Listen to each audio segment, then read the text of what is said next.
Sir ఇప్పుడు paralysis గురించి అంటే ఇప్పుడు చాలా మందికి అంటే కొన్ని ఫ్యామిలీలలో పెరాలిసిస్ పేషెంట్స్ని హాస్పిటల్స్ తీసుకెళ్ళినా ఎన్ని ల్యాక్స్ ఖర్చు పెట్టినా తగ్గట్లేదని ఆయుర్వేదిక్ మెడిసిన్ కోసము అని ఇంకేదో వైద్యం అందిస్తారు, ఫిజియోథెరపీ అని కర్ణాటకకు బెంగళూరుకి ఎటు తీసుకెళ్లడం జరుగుతుంది.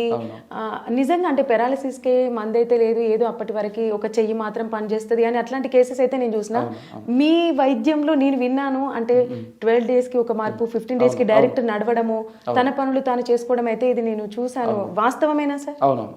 అయితే మీరు పెరాలసిస్ గురించి అన్నందుకు చెప్తున్నాను. దీనికి అసలు రాకుండా ఏం చేయాలో ఆ ఒక మాట చెప్పేసి ముందెళ్దాం. అంతే. ఇప్పుడు ఎవరికైనా బీపీ షుగర్ ఉండేటోళ్ళకి ఎక్కువ వస్తుంది పెరాలసిస్. అదేవిధంగా హెవీగా వెయిట్ ఎక్కువ ఉన్నటువంటి వాళ్ళకి వస్తుంది. ఎవరైతే మాకు రాకుండా ఉండాలంటే ఉదయాన్నే 2 చుక్కలు ఆవు నెయ్యి వేసుకుంటే ముక్కులలో, 2 ముక్కులలో వేసుకుంటే ఉదయం బెడ్ నుంచి లేస్తున్నాగానే వారికి ఎప్పటికీ రాదు పెరాలసిస్. మరి బ్లాక్ అవ్వదా సార్? ఏం బ్లాక్ కాదు, అది పూర్వం నుంచి మన శాస్త్రంలో ఉంది. తర్వాత ఒకవేళ వచ్చినా ప్రాణాపాయం లేదు, లక్షలు ఖర్చు కావు. సింపుల్గా హాస్పిటల్కి పోతే మీరు అన్నారు కదా ఎవరికైనా పారాలిసిస్ వస్తే అక్కడ తీసుకెళ్తారు, వేరే చోట. వీళ్ళకు అందుబాటులో ఉన్నటువంటి డాక్టర్ దగ్గర పోయి వైద్యం చేసుకున్న తర్వాత మమ్మల్ని సంప్రదిస్తే హ్యాపీగా బాగా చేసేస్తాం. అంటే ఈరోజు ఒక కేసు వచ్చింది అనంతపురం నుంచి.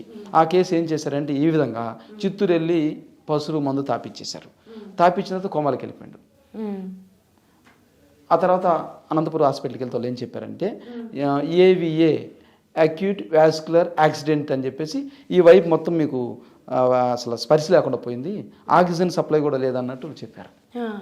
కాబట్టి ఏంటంటే అలా కాకుండా వచ్చిన వెంటనే వెళ్ళొచ్చు హాస్పిటల్కి, వెళ్ళేసి ట్రీట్మెంట్ తీసుకున్న తర్వాత పూర్తిగా వాళ్ళు నడవరు. మా దగ్గరికి 15 రోజులకు 20 రోజులకు మాకు ఇన్ఫర్మేషన్ ఇస్తే మనం బాగా చేసేస్తాం. 2 నెలల లోపల 45 రోజులు 2 నెలల లోపల మనకి ఎవరైనా చెప్తే మాకు ఇట్లా పెరాలసిస్ వచ్చిందని నెక్స్ట్ 20 daysలో పూర్తి స్థాయిలో నడిపించేస్తాం. లేదు 5 నెలలు అయిపోయింది, సంవత్సరం అయిపోయింది, వాళ్ళకు కూడా చేస్తాం.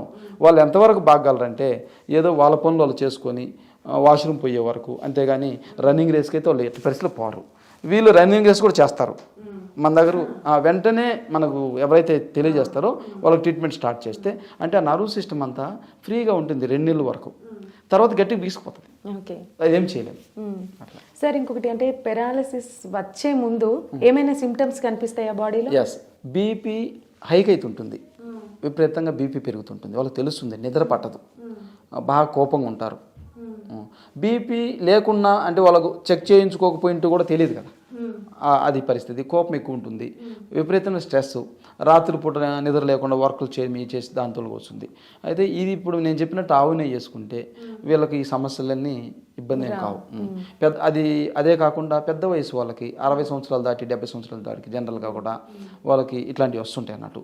వాళ్ళు బీపీ ట్యాబ్లెట్ వాడుతుంటారు, అన్ని మెడికేషన్స్ ఉంటాయి, అయినా పెరాలసిస్ వస్తుంది. అప్పుడు ఏం చేయాలి?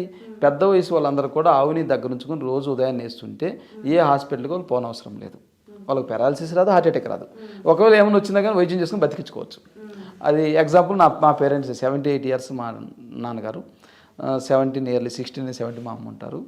ఎక్కడ ఏ డాక్టర్కి ఏ చెకప్ పోయే అవసరమే లేదు, మేమే ప్రివెంటివ్గా చేసుకుంటుంటాం, హ్యాపీగా ఆయుర్వేద మందులతోనే నడిపించుకుంటుంటాం.